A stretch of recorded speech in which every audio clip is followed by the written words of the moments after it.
Chapter 14.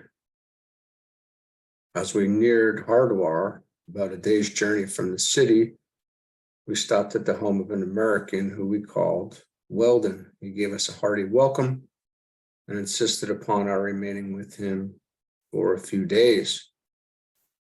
Weldon, a well-known writer who had lived in India for many years, was in sympathy with and deeply interested in our work. He had asked several times to join our party, but circumstances had been such that we could not include him. As we sat in his garden next day, relating our experiences, Weldon suddenly remarked that he had never fully accepted the authenticity of the history of life of the man called Jesus of Nazareth. He had studied available records carefully, but they had all seemed vague and lacking in conclusion. Finally, he had given up in despair, as there were very grave doubts in his mind that such a character existed. Our chief asked him if he were brought face to face with this man, did he think he would know him, and how would he recognize him? And Weldon replied, "You have touched upon a subject that has been the greatest motivating ideal of my whole life. You will never know the absorbing interest which I have looked forward to some sign of actual truth of the man's existence in bodily form upon this earth. Each year my doubts have grown stronger until I have despaired of ever finding a trace that I can place full confidence in. However, there has always been something away back somewhere that I might define as a vague thought or ray of hope that sometime, somewhere, if I could meet this man face to face without a suggestion from any outside source, I would know him positively. Instinctively, this thing wells up before me, and I say this to you, I have never before voiced it. I know I would know him. This is the most sincere feeling I have ever experienced, and if you will pardon me for the repetition, I will say again, I know I would know him."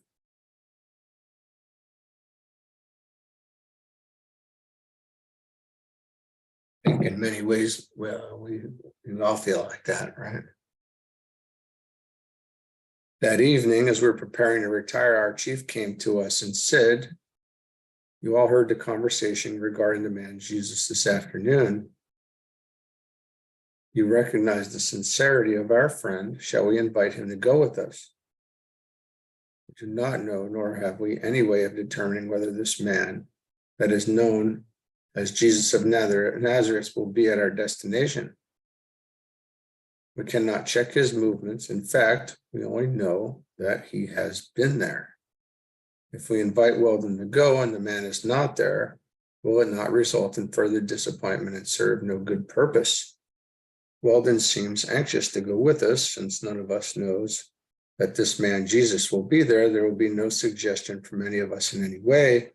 In this, I think the time is auspicious." We all agreed. The next morning, our chief invited Weldon to accompany us. Instantly, his face lighted up with anticipation. I imagined it would. After a moment's reflection, he said he had an assignment for the following Wednesday and would be obliged to return by that time. As this was Thursday, he would have 6 days. Our chief thought the time sufficient, so we decided to leave that afternoon. We went well, and we reached our destination before noon the second day. As we arrived, we noticed a group of 12 people sitting together in the garden of the lodge we were to occupy. As we approached, they all arose, and the owner of the lodge came forward to greet us. In the group, we saw the man Jesus standing. Before anyone can say a word or make a suggestion, Weldon had stepped from our midst with both hands extended, and with a joyous exclamation rushed forward, clasping Jesus' hand in his, clasping Jesus' hands in his, saying, "Oh, I knew you, I knew you. This is the most divine moment of my whole life." When we realized what had taken place, there was something akin to divine joy that swept through us as we behold the rapture of our friend. We stepped forward and exchanged greetings as Weldon was introduced to the group. After lunch, while sitting in the garden, Weldon said to Jesus, "Won't you talk to us? I have been waiting a lifetime for this moment." There was silence for a few moments, then Jesus began. "In the silence of the hour, I would have you know that the Father to whom I speak and who dwells within me is the same loving Father who dwells in all and to whom all can speak and know just as intimately as I do." A breath of wondrous glory sweeps across the chords that vibrate with a life pure and divine. It is so pure that the waiting silence stops and intently listens. Fingers of the great and knowing one of yourself touches your hand with lingering softness, and the voice, as always, is telling you of the Father's great and glorious love. Your voice is saying to you, "I know you are with me, and together you and I are God." Now the Christ of God stands forth. Won't you erase every limitation and stand with me in spirit? Greater thoughts have not been given than these I give unto you. It does not matter what men say, it cannot be. You, each one of you, are standing forth the divine master, conquering and in full dominion, just as you have seen me conquer.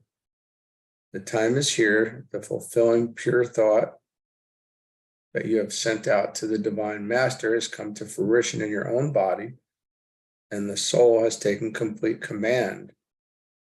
With me, you soar to heights celestial. Wow. Okay. Well, this is pretty intense here.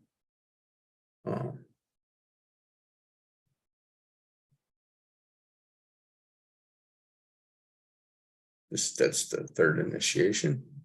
That's reaching to, up to the soul. God our Father is, let's go back here. So we lift these bodies up until their shining radiance becomes a blaze of pure white light, and together we have returned to the Father from whence all have come forth. God our Father is pure light emanation, and from this vibrating light all come forth. In this vibration all stand together with God. In these vibrating emanations of light, all material consciousness is erased, and we see creations projected forth from the formless into form, all things renewed every instant.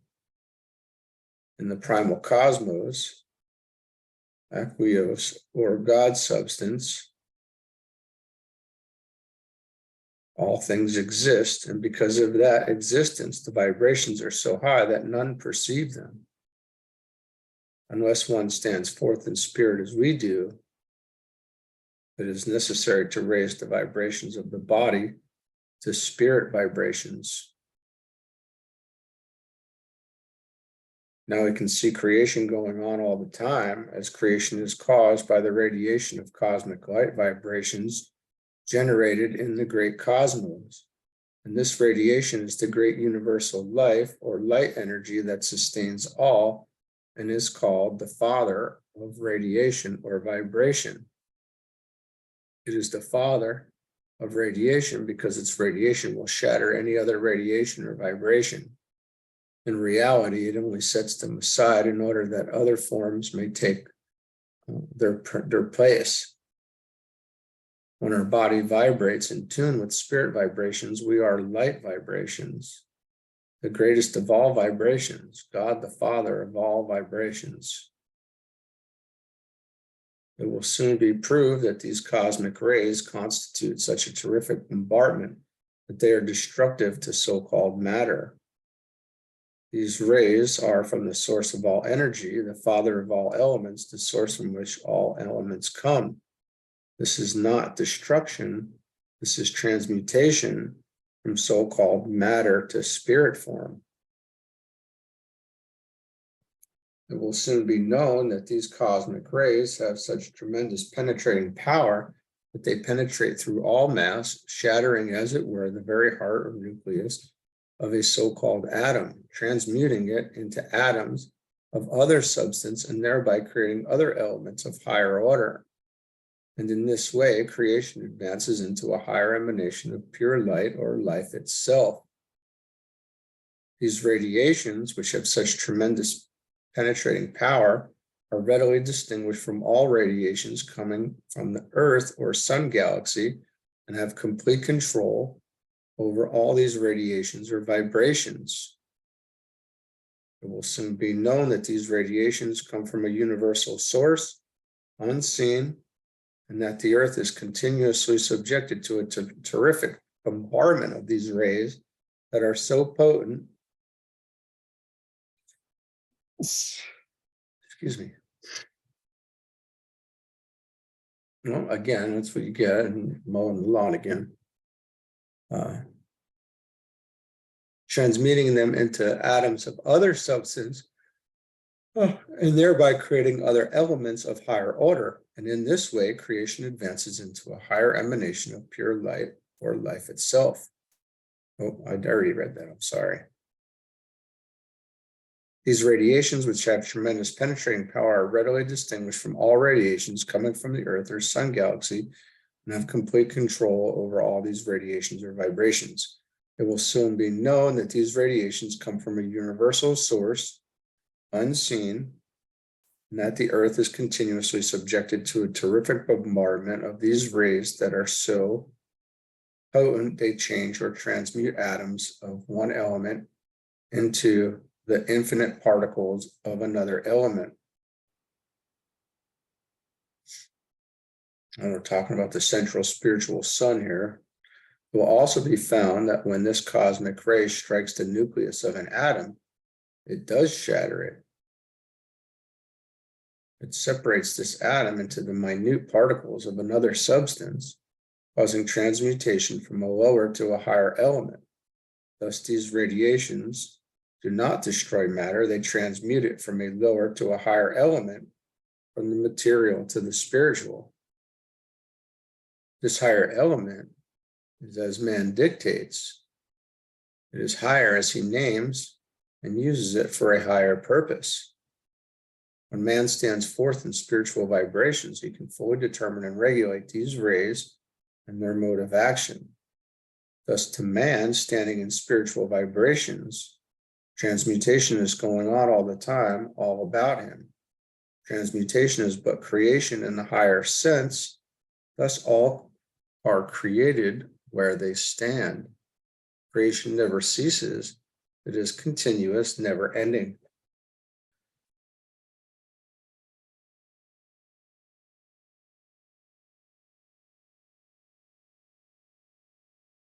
The emanations of radiation from the cosmos are made up of light and are composed of so-called light bullets that burst forth from the cosmos.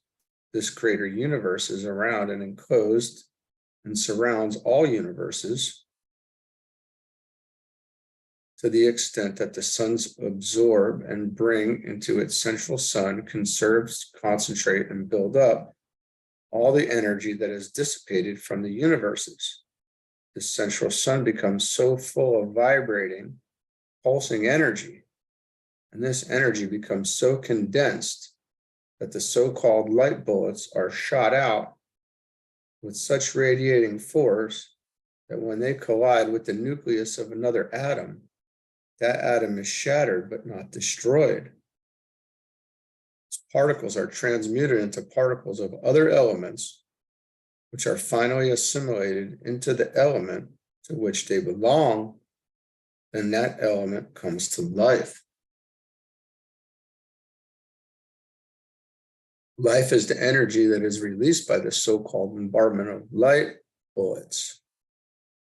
And that portion absorbed by the particles released is called the life of the particle or of the whole element. While the portion of the energy released but not absorbed as life is returned or drawn back to the cosmos, as it were.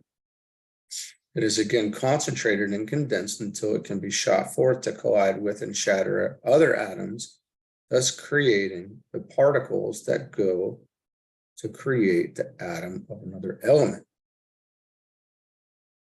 Thus, creation is continuous, everlasting, expanding and concentrating, then through reduced vibrations, condensing into form. This intelligent, emanating energy is God, controlling the universe around us, as well as controlling the universe of our bodies, which are spiritual and not material. This transmutation is not disintegration. The intelligence so directs that only a few of these light bullets strike the nuclei of other atoms at a time ratio and in complete conformity to law, so that no manifestation is overbalanced.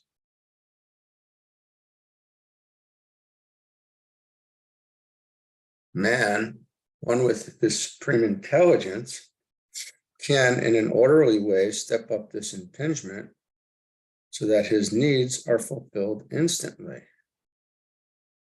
In this way, man hastens the slow process of nature. He does not interfere with nature. He works with nature in a higher rate of vibration than that in which nature works in the lower order of concept. Lift up your eyes and look on the fields, for they are white already to harvest. It's from John 4:35.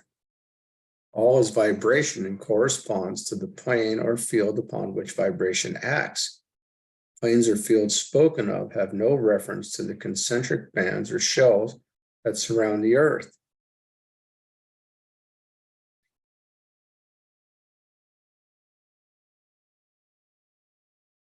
These concentric shells or layers are ionization bands which enclose the earth and reflect back vibrations originating on the earth, but they do not impede or shut out cosmic light rays. It is through them that transmutation or creation is going on all the time. Even our bodies are transmuted from a lower to a higher condition, and we become the conscious directors of this change by keeping the thoughts and therefore the body attuned consciously to the higher vibrations. Thus, we attune the body consciously to a higher vibratory rate, and we become that vibration. In this condition, the master waits. As you stand now, you are master, you are ruler over all conditions. Now you know that the glory and the consciousness of a divine creation is far above any material thought. The first step is fully and completely to control all outer activities of thought, mind, and body, with the thought always uppermost that you are cultivating the habit of perfection, the God habit, the Christ of God habit. Do this wherever you are, every time it comes to you during your working or resting hours. See this perfect presence within you. Get into the habit of seeing this perfect presence as your real self, this Christ of God presence. Then go a little further. See a divine white light, dazzling in purity and brilliance, emanating forth from the very center of your being. See it shining forth with such brilliance and glory that it emanates from every cell, fiber, tissue, muscle, and organ of your whole body. Now see the true Christ of God standing forth, triumphant, pure, perfect, and eternal. Not the Christ of me, but your own true Christ of God, only begotten of your Father, God, the only true Son of God, the triumphant and all-conquering Godhead.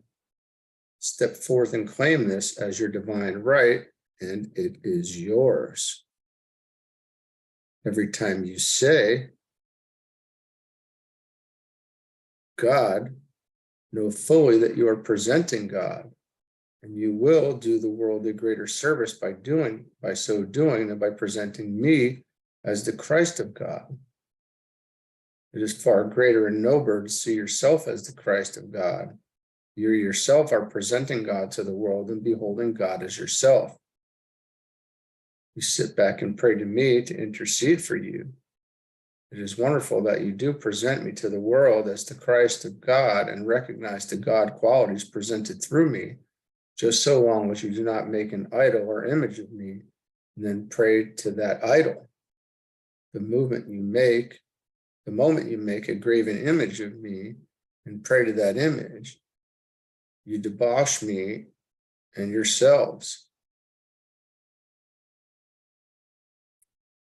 It is well to see the ideal that I or anyone else presents, then make that ideal your very own. Then we are not apart or separate from God. As such, man conquers the world. Do you not see the greater thing to be accomplished by standing forth one with us in God? If you cultivate this with love, reverence, devotion, and worship, it becomes a habit, and soon it is all of you, your daily life and existence. In a short time, you have brought forth divinity. You are once more the divine Christ, the firstborn of God. You are one with primal spirit energy. Actually feel, see, and take hold of this great light. Accept, declare, and know positively that it is yours. And in a short time, your body will actually send forth this light. In every age and every condition, all through the great immensity, this supreme light has existed. It is everywhere. This light is life. When anything is made plain, we are enlightened regarding it. The light shines forth into our conscious concept. Soon the light of life will shine forth to your watching eye, as it has to all great ones. Many of these great ones are portrayed standing forth in a blaze of light, in a great blaze of light. Although you may not see it, this light is real and is life radiating from your body. Here, Weldon asked if he might talk over some of the Bible teachings, and Jesus readily assented. We arose and walked out of the garden together. Weldon exclaimed, "Just think. Here you have contacted these people, and I have lived in the same neighborhood and never recognized them. This day has indeed been a revelation to me. A new world, a new light, a new life stands revealed." We asked him how he recognized the man Jesus. He answered, "You marvel that I recognize the man for what he is. You do not know how I know. I know, and nothing can shake that knowing." We suggested that if he kept his assignment, it would be necessary for him to leave the following Monday, and that 2 of our party would leave for Darjeeling on that day and would accompany him. "Leave," he replied. "I have already dispatched a messenger asking another person to take my assignment. I am staying here. You just try to send me away." I was waiting for somebody to come across with that, right? And to, and more or less to say, "Hey, how do I do this?" and help me to do this now. And, I want in. But anyway, okay, good stuff. We'll do chapter 15 tomorrow. Very good. Very wild, very interesting, beautiful stuff.